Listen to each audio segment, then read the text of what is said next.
The series begins on the Mexican border. We see a woman named Cora riding in a car with her assistant, Emilio. Suddenly, Cora orders Emilio to stop the car and tells him to get out and pretend the car has broken down and that he's fixing it. Meanwhile, Cora starts observing a nearby military camp. At that moment, a helicopter arrives and soldiers unload 9 bodies and take them inside the base. We learn that the army found these bodies in the forest, but no one knows who did that to them. Then the story jumps back 8 days earlier so we can see how it all started. At that time, there's a plane carrying 8 passengers, along with a flight attendant and the pilot. One of the passengers is nervous because she notices that the plane is flying over a huge forest, even though they were supposed to be flying over the ocean. She asks the flight attendant about the change in course, and the attendant reassures her, saying that pilots sometimes adjust the route because of weather conditions. But that isn't the truth. Inside the cockpit, the pilot is panicking because the navigation and communication systems suddenly failed. He tries to contact nearby control towers, but he can't reach anyone. And to make matters worse, he realizes the plane is running out of fuel. At that moment, he understands the plane is going down, so he sends a message to his girlfriend to say goodbye. The passengers are terrified as the plane descends, but the pilot manages to regain partial control and crash lands in the middle of the massive forest. Many parts of the plane are destroyed, and the only person who dies on impact is the flight attendant. The rest of the passengers are incredibly lucky and survive with only minor injuries. One of the passengers, Zach, runs to the cockpit to check on the pilot, and another passenger, Kevin, helps him. They find the pilot unconscious with a tree branch lodged in his body. When they realize he's still alive, Kevin quickly pulls the branch out. At the same time, another passenger named Carlos manages to open the plane door, and the engine catches fire. A passenger named Sonia grabs a fire extinguisher and begins putting out the flames, but she's shocked when she sees Carlos going back to grab his bag, even though he should have helped put out the fire first, since leaving it burning could have put everyone in danger. He tells her his bag contains important things, then walks away. Meanwhile, Zach and Kevin carry the pilot outside, but he's in critical condition and still unconscious. Kevin tries to call for help, only to discover there's no cell signal in the area.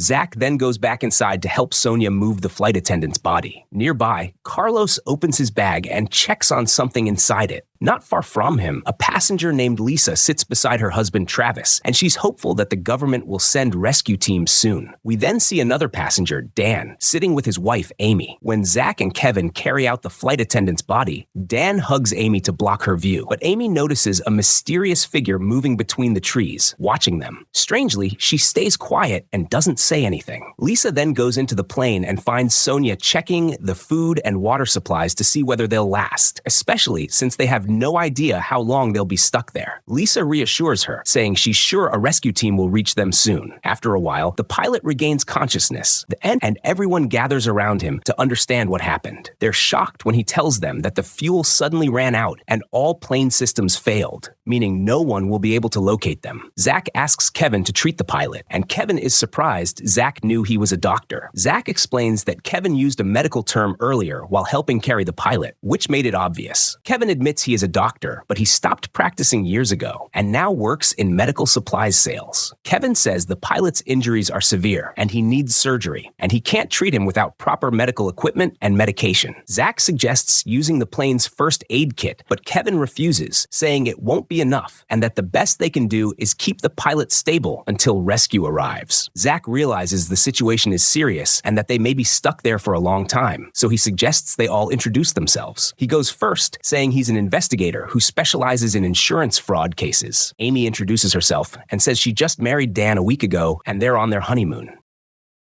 Lisa and Travis introduce themselves next. They own a hotel chain and were traveling on vacation. When it's Sonia's turn, she says she simply loves traveling and exploring, but when they ask about her job, she refuses to tell them. Then Carlos introduces himself, saying he's a wrestler and was on his way to compete in an international tournament. As for the pilot, they assume he's Mexican based on his appearance and accent. At that moment, they start feeling sorry for the pilot, so they pressure Kevin to at least try a simple procedure with whatever tools they have. have, hoping they can save his life. Kevin agrees, and everyone begins gathering all the supplies and equipment they can find on the plane. Travis even gives him his knife to use. Meanwhile, Amy is sitting inside the plane with Dan because she can't bear watching Kevin operate on the pilot. For the second time, she sees someone moving between the trees outside the window, but Dan tells her it's just her imagination. Kevin manages to treat the pilot's wounds and tells Zach and Sonia that his condition has stabilized. He says the pilot will regain consciousness during the night and should improve a little. That night, everyone falls asleep around the plane. Suddenly, a mysterious person appears,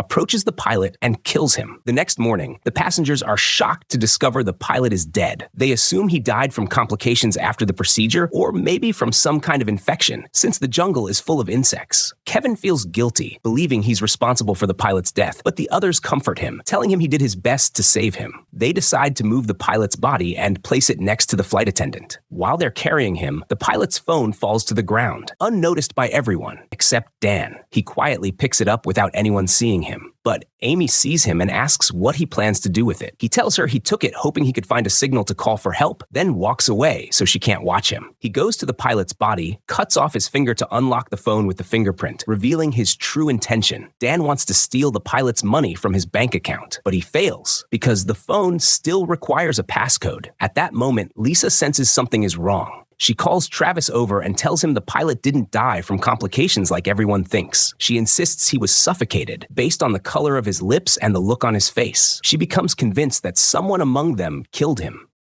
While they're talking, she hears a sound coming from the trees behind her. Terrified, she asks Travis not to leave her side. Meanwhile, Zach, Kevin, and Carlos retrieve the GPS device from the plane. Carlos reveals he knows electronics when he quickly identifies the problem with it. He tells them he can fix it, but to get a proper signal, they'll need to go somewhere higher. They all agree to climb the mountain the next day, since night is approaching. At the same time, Travis tells Lisa that his heart medication is missing from his bag. She reassures him and says she'll go look for it. Inside the plane, Sonia is checking supplies when Zach walks in and notices she looks upset. She tells him that one of the passengers is extremely selfish and only thinks of themselves because someone stole food and drinks from the plane's refrigerator. Zach is surprised she isn't accusing him, but she tells him her instincts say he's a good person who wouldn't do something like that. Zach then asks her about the job she refused to mention earlier. She tells him she's a photojournalist specializing in refugee issues along border crossings. The next day, they all head into the forest to look for food and water. Kevin approaches a mushroom growing on the ground, but Sonia stops him just in time, telling him it's poisonous. Everyone is impressed by her knowledge of plants, and she explains she's been to many places like this jungle. Then Dan finds a small lake and gets so excited that he prepares to jump in, but Carlos stops him, warning that they don't know how deep it is or what creatures might be inside. There could even be dangerous fish. Zach throws his shoe into the water, and it suddenly gets pulled underwater and disappears. They realize the lake is full of aggressive fish. Suddenly, they hear gunshots coming from the forest and rush toward the sound. They find Travis, who has hunted an animal using his sniper rifle. This solves their food problem, at least temporarily. After that, they discuss how to collect water from the lake so they can drink. Sonia quickly gathers every tool she can find around them.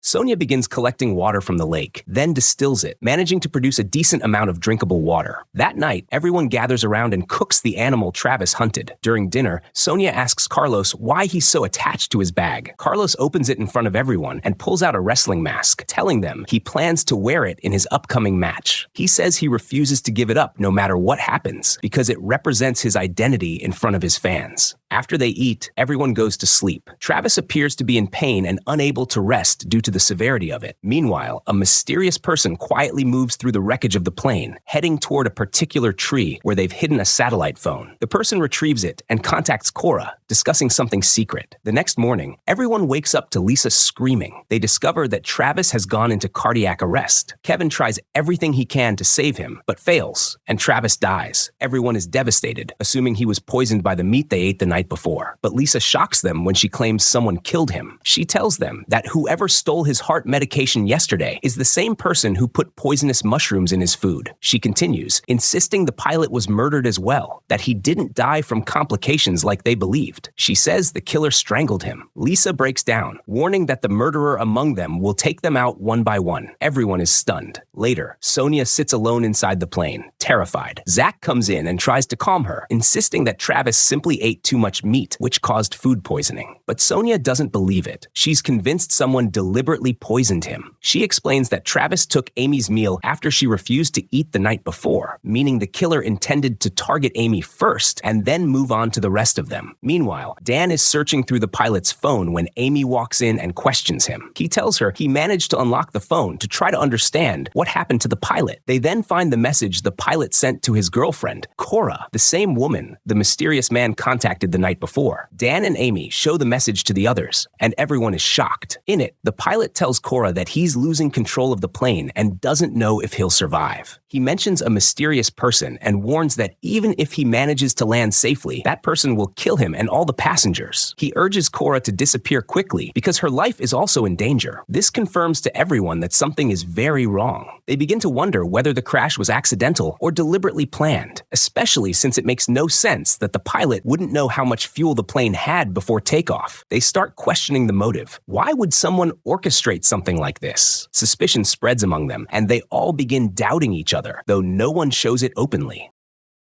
Amy later sits with Lisa to comfort her and tells her someone is watching them and orchestrating all of this. But Lisa doesn't believe her and says she suspects everyone present. Amy tries to defend herself and Dan, but Lisa asks her if she actually knows anything about her husband. Amy suddenly freezes, becoming nervous, realizing she really doesn't know enough about Dan. She tries to hide it, argues with Lisa, and storms off to find Dan. As she's walking through the trees, a strange figure appears, terrifying her. She runs, crashing straight into Dan. She tells him what she saw, but he reassures her it's just her imagination. They talk, and Dan gets upset when he realizes Amy believed Lisa. Amy tells him they got married too quickly before truly getting to know each other, and she worries he married her for her father's money. Their argument escalates until Amy becomes overwhelmed and asks Dan to bring her medication from the plane. When he leaves, she searches his jacket and is shocked to find multiple business cards with different professions listed under his name. At the same time, Carlos finally manages to repair the GPS device. He, Sonia, and Kevin head toward the mountain to place it somewhere high enough to get a signal. As they climb, Sonia slips and nearly falls off the cliff, but Kevin grabs her at the last second. Carlos quickly grabs Kevin to keep him from falling too.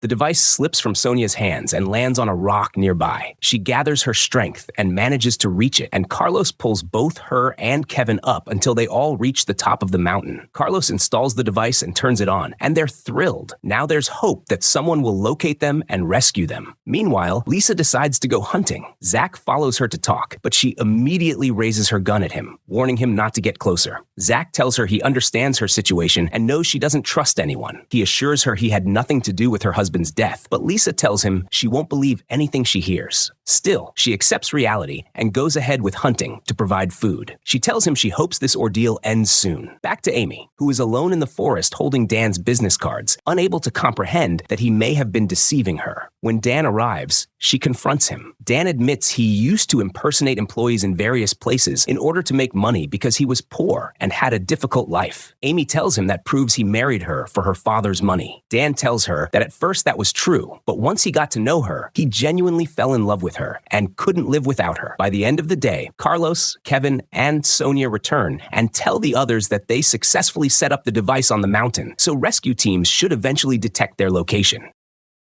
That night, everyone sleeps except Carlos, who stays awake training to maintain his physical fitness. Suddenly, Carlos senses someone behind him. When he turns, he's shocked to see someone wearing his wrestling mask. Before he can react, the masked figure stabs him, killing him. The next morning, the group realizes Carlos is missing. They assume he left the forest to search for a way out, especially since he mentioned that idea the night before. The only one who disagrees is Lisa. She's convinced Carlos is the killer's latest victim and that they'll find his body somewhere nearby. Zach decides they should search for him, so they split into groups and explore the forest. After some time, they all return empty-handed. Kevin then expresses concern that no rescue team has arrived yet, meaning the device must not be working and the signal never reached anyone. We see that he's right. The device malfunctioned on the mountain. Kevin decides to take Sonia and check the device. While walking, Sonia notices a flock of crows circling one area. She guesses there's a body there, and they're horrified when they find Carlos lying dead on the ground. At the same time, Amy is sitting alone when she hears someone calling her from deep in the forest. She grabs a stick and follows the voice. She suddenly sees the mysterious figure that has appeared to her before. Terrified, she approaches and stabs him with the stick, only to snap out of her hallucination and discover she has stabbed Dan by mistake. Later, Sonia and Kevin return to the crash site, and Zach is there trying to calm Sonia, who is shaken after seeing Carlos's corpse. Kevin treats Dan's wound and manages to stop the bleeding. At that moment, everyone begins suspecting Amy, believing she tried to kill Dan. But Dan defends her, saying she's not a murderer. She suffers from psychological trauma and hallucinations caused by witnessing a shooting when she was a child. He tells them she's been in therapy for a long time, and the stress of their situation has triggered her condition. He insists she has nothing to do with the murders. While treating Dan, Kevin notices a specific tattoo on his back, but remains silent. Zach decides to take Sonia and Kevin to examine Carlos's body. There, Kevin tells them that the weapon used to stab Carlos was Travis's knife. Sonia admits that until recently, she didn't believe there was a killer among them and tried to convince herself the pilot's and Travis's deaths were accidents. But after seeing Carlos, she's certain someone is murdering them. Zach agrees, but he still wants to understand the motive. Why would someone want them dead? Meanwhile, elsewhere, we see Claire, Zach's wife, arriving at the headquarters of the company that owns the plane, accompanied by an investigator from the Civil Aviation Authority. They go in to meet Cora, and we learn that Cora is actually the owner of the plane that crashed in the jungle. Claire accuses Cora of negligence and tries to get her to explain what really happened on the plane. Cora responds coldly, saying she has no idea what happened and that she's already contacting all government agencies to gather information. She refuses to say anything more and tells Claire and the investigator to leave because she's busy. This makes Claire suspicious. She's convinced Cora knows something and is hiding it, but she's forced to leave since she can't do anything about it for now. Back in the jungle, Kevin confronts Dan about the tattoo he saw on his back. He tells him that tattoo is only given to prisoners, meaning Dan has a criminal past and has been in jail. Dan loses his temper because Kevin is implying he's the killer, and the two start fighting. Lisa steps in and breaks it up, telling them fighting won't solve anything. She also reveals that someone stole all the ammo for her rifle. She only has one bullet left. Lisa believes the thief wants to stop them from hunting, which means they'll soon run out of food and starve one by one. Dan calms down and admits he was involved in impersonating a government employee, which is why he was prosecuted and sent to prison. The others believe him, and Lisa walks away into the forest. Sonia follows her to talk about the stolen ammunition. Lisa surprises her by saying she suspects Zach. She claims she saw him sneaking into the forest alone. She followed him secretly and discovered he had hidden something in a specific spot. That night, a violent storm hits, forcing everyone to take shelter inside the plane. Sonia notices rainwater leaking inside, so they start patching the openings. Suddenly, a large stash of illegal drugs falls out from inside the plane's structure. Everyone is shocked, realizing someone wants them dead because of this shipment. Sonia concludes that the airline was being used as a cover for drug trafficking. While they're talking, Amy looks out the window and sees the mysterious figure moving outside. She rushes out after him. The others notice she's gone and begin searching for her. Amy runs through the forest until she finally sees someone standing in front of her. And this time, it's not a hallucination. The person is real and holding the same knife used to kill Carlos. He prepares to attack Amy. Suddenly, Lisa appears and points her rifle at him, ordering Amy to go call the others. Then she tells the man to drop the knife and get on his knees. He obeys and throws the knife, but he suddenly moves, disappears from her sight, and then ambushes her from behind, strangling her to death. The next morning, they gather around Lisa's body, realizing she was right about there being a killer among them. At that moment, Sonia shocks everyone by accusing Zach. She tells them Lisa had told her she saw Zach hiding something in the forest. Sonia then went to the location Lisa described and found the stolen ammunition, along with Zach's handgun, and even worse, a satellite phone hidden among his belongings. To her, this proves Zach had been deceiving them and committed all the murders. Zach finally speaks up, revealing he works as an undercover investigator in the narcotics division and had information that the airline was smuggling drugs. That's why he took the flight in the first place. He insists he knows nothing about the ammo or the satellite phone and says someone planted them among his belongings to frame him. Zach asks Sonia to take out his wallet so they can check his police ID. She hands it to Kevin, who searches through it but finds no badge. Zach claims someone must have stolen it to strengthen the accusation against him. No one believes him. They demand he give them the phone's passcode so they can contact authorities. Zach tells them the phone isn't his, so he doesn't know the password. Dan loses his temper, punches Zach, and knocks him out. After some time, Zach regains consciousness and finds himself tied to a tree. Sonia approaches him and asks again for the phone's password. Zach insists he doesn't know anything about the phone and begs her to trust him, telling her that if he wanted to kill them, he could have used the gun already. He also tells her that someone saw him going into the forest and used that opportunity to plant the ammunition and the phone and steal his ID in order to frame him.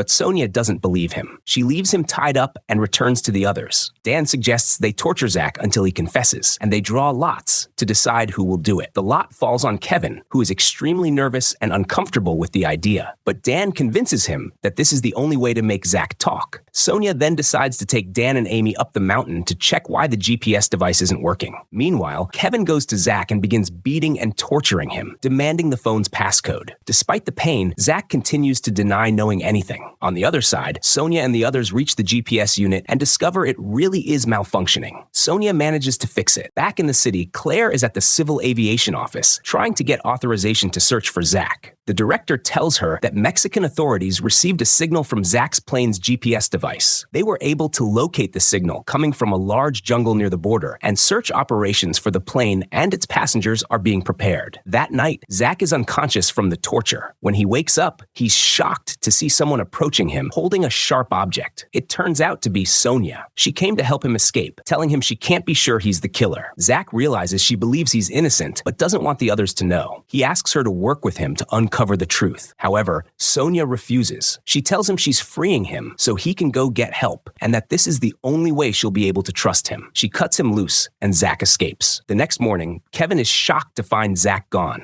Dan and Amy panic, afraid Zach is watching them and will attack. Dan decides they should split from Sonia and Kevin. He says he has the rifle and can protect himself and Amy, and hopes the GPS signal reached authorities so rescue teams will arrive soon. After Dan and Amy leave, Kevin refuses to stay with Sonia unless she gives him Zach's gun. Sonia refuses, and Kevin tells her they can't stay together if they don't trust each other. He leaves on his own. After some time, Dan and Amy sit together, and Dan tries to reassure her that rescue teams are coming and they'll soon return to civilization. Sonia continues walking alone through the jungle. In another area, Zach is also searching for a way out. Suddenly, a scream echoes through the forest. Amy's voice. Both Sonia and Zach hear it and sprint toward the sound, arriving at the same time. They're horrified to find Dan and Amy dead on the ground, stabbed by the killer. Kevin arrives moments later and is stunned by the scene. Sonia immediately raises the gun at both Zach and Kevin, believing one of them murdered Dan and Amy. Kevin quickly grabs Dan's rifle, aims it at Sonia, and orders her to lower her weapon. He tells her he knows she helped Zach escape, and that means the two of them killed Dan and Amy. Sonia admits she helped Zach, but only because she believes he's not the murderer. She denies killing them and accuses Kevin instead. Zach steps in and tells them to lower their weapons, saying this isn't the time to turn on each other. He insists they should stay united until rescue arrives. At that moment, they all hear a helicopter flying overhead, but the aircraft is too high, and because of clouds and dense trees, the pilot can't see them. The helicopter turns back toward base due to low fuel. Zach suggests they climb the mountain and light a fire so the helicopter can locate them when it returns. Sonia refuses to move until Kevin gets rid of his gun. Kevin throws the rifle into a nearby lake to reassure her. However, Kevin then refuses to go with them. He says he doesn't trust them and fears they might kill him. He chooses to stay near the plane and wait for the rescue team. Sonia and Zach leave him behind and begin climbing the mountain alone.